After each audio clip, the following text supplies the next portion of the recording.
So what's up, guys? I wanted to do a quick little video review on this new little Capcom arcade, home arcade, miniature station, whatever you want to call it. They call it the Retro Station by Tron. I guess that's the company that, they licensed it out to do the work on it and everything. And anyway, let's get into it. When you power it on, it takes just a second. And the screen comes up, and it's got a really good picture to it. The picture is really crisp, and the colors are beautiful and everything. Now, I've modified this unit to play more games because it initially only comes with 10 games. You get 5 Street Fighter games and 5 Mega Man games. So right now I've got it modified to play more, but you select between the operating system on it or the emulator. And this is what you originally get. So Street Fighter 2, Street Fighter Champion, Super Street Fighter 2, Super Street Fighter 2 Turbo, Puzzle Fighter, Mega Man Power Battle, Power Battles 2, Mega Man X, which is basically the Super Nintendo port, and Mega Man Soccer, and Mega Man and Bass. So it's got a few good games on it and everything. I enjoy it, by itself and everything. This retails right now on Amazon. I picked it up for $179. I think it's actually on sale for $169. If I had held off a couple of days, it actually dropped to that. So I think it's a really good price for it. The volume and stuff on it is amazing. Like, these speakers are louder than some of the ones that are like in my arcade one-ups before I modified them. So this thing can get really loud. You have a little volume knob down here at the bottom, your power switch, you have a USB plug on each side, and right here and everything. And then you have your HDMI across the back. With a headphone jack and everything. It's got the logo, the Capcom logo on the back here. So let me crank it up here for you, and you can.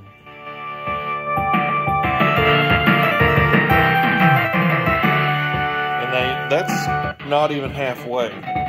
So it can get really loud.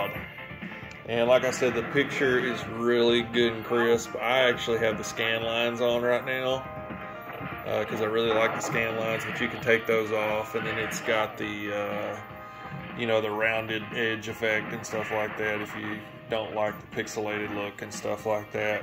The newer ones are running the patch version 1.1. So there was some issues with the original version where the scrolling in the back wasn't correct, and it looked like people were like floating on air and stuff in the back. It kind of was a little messed up, but they fixed that with the patch version 1.1.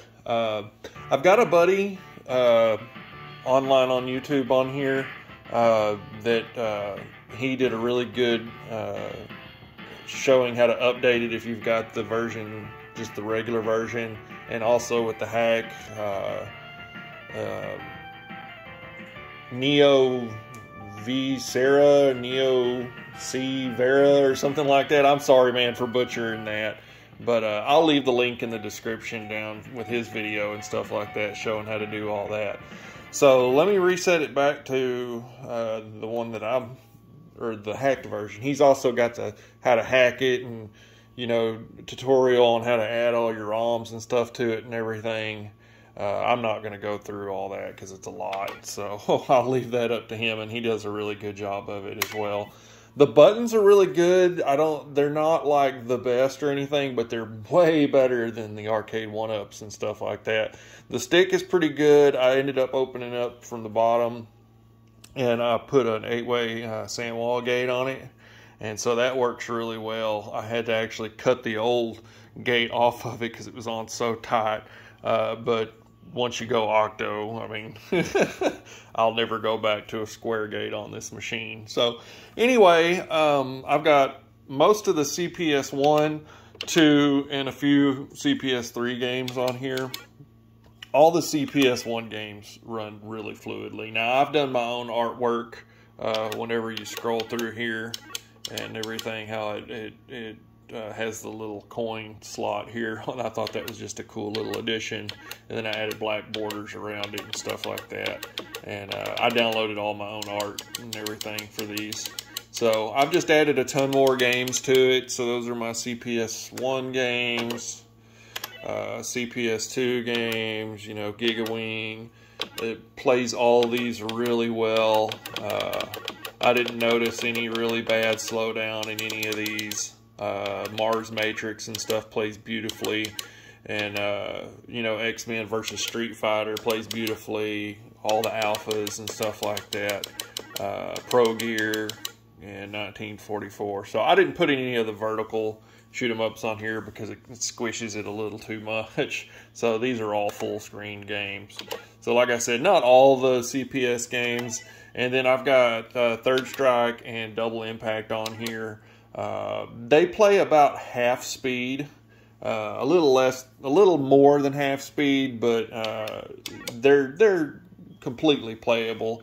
So as far as I'm concerned, the quality of this and everything is leaps and bounds better than stuff like the Neo Geo Mini and stuff like that. The only drawback that I don't like to this machine is the creators made the USB proprietary, so you have to use their sticks, and you can order them on their website, but after shipping and everything and tax, you're paying nearly $100. It's like $80 plus tax and everything with shipping and everything. And I'm just like, yeah, it's a little much more than I want to spend on an additional arcade stick. Now, the additional arcade stick, you'll see some of those in some of the other reviews and everything. They're really nice. I mean, they look basically just like this. And this feels like a full-size, you know, how your hand sits and everything on a regular stick. It's just doesn't have the, you know, girth of a regular stick, but it does feel like it in your hands and everything like that. It plays great. So, you know, your options and stuff like that, and your regular, like what it comes with, you have like save states and stuff like that, so you can do save states. You can't do that in the hacked version yet. Now, they've just released this kind of stuff for the hacked version and everything, so hopefully there's more to come, like we can edit the background and stuff like that.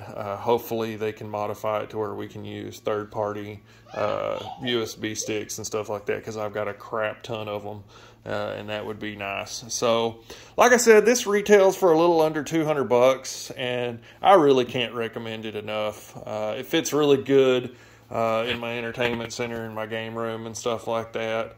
And then it also has the HDMI out and everything, so if I eventually get a stick like that for it and then have a buddy come over, we can play on it. Now, I've got the games on here available on almost every unit that I have in there, arcade-wise and stuff like that, that I have modified.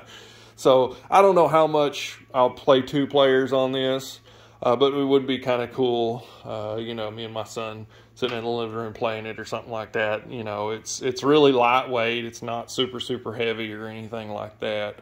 The screen's beautiful. It's got this old CRT look to it as far as the rounded edges and stuff like that. It is an LCD 4x3 and everything. The resolution, I'm not real sure the resolution on it. I know when you blow it up on the TV, it only does 720p. But the resolution on here, I mean, it seems great. The text is all readable. The image quality looks great. I showed that to you earlier. So anyways, those are just my thoughts on it. I'd probably give this unit probably a 9 out of 10 if I was rating it, simply because the only mark I'd draw back on it would be that the USBs are only proprietary as far as the controls go. The rest of it, gorgeous. Fantastic job, Capcom and Tron, whoever that is. And I know that these were only available in Japan for a long time, so I'll put the link in the description for the Amazon and stuff like that.